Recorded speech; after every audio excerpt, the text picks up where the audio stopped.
Hvis jeg skulle sige noget til mine venner om alle de mange fordele, der er i Esbjerg, så er det jo både noget, der handler om arbejde og de muligheder, der ligger i det. Men det er jo i lige så høj grad noget, der handler om dig selv som menneske og privatperson, og de muligheder, du har for at udfolde talenter og lyst til at bevæge dig, eller hvad du nu ellers måtte have lyst til, som du har i byens kulturliv, i byens idrætsliv, i den fantastiske natur, vi har lige uden for døren, som er helt utrolig unik, som jo lige er blevet nationalparker, som ser ud som om, at det også bliver verdens naturarv. Det er verdens største vadehav, vi har herude. En perle simpelthen. Esbjerg er en tilflytterby og har altid været en tilflytterby, og derfor er man også meget åben over for folk, der kommer udefra.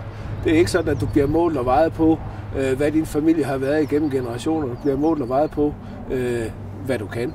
Ikke hvem du er, men hvad du kan. Med Vadehavet lige ude, uden for vinduerne. En helt fantastisk natur. En by, som har været utrolig let at komme til. En by, som har forandret sig meget i de 25 år, jeg har været her, fordi jeg kom til en fiskeriby. Nu er der ingen fisk, men nu er der en kæmpe offshore-industri. Det er blevet meget mere industriby. Det er blevet en meget mere international by. Der er kommet mange flere kulturtilbud, end der var dengang jeg kom. Så jeg vil sige, når man bor i Esbjerg, så savner man sådan set ikke noget som helst af det, som jeg kender fra Aarhus, eller som jeg kender fra København, når jeg er derovre. Vi har sådan set de kulturtilbud, idrætstilbud og andre tilbud, som er nødvendige for, at man kan leve et storbyliv tæt på Vadehavet.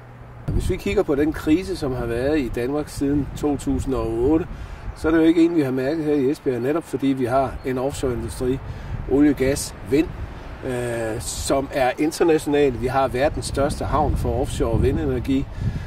Vi har en industri, der boomer vækstmæssigt. 1.200 nye jobs sidste år alene i de 10 største af virksomhederne, men mulighed for meget mere.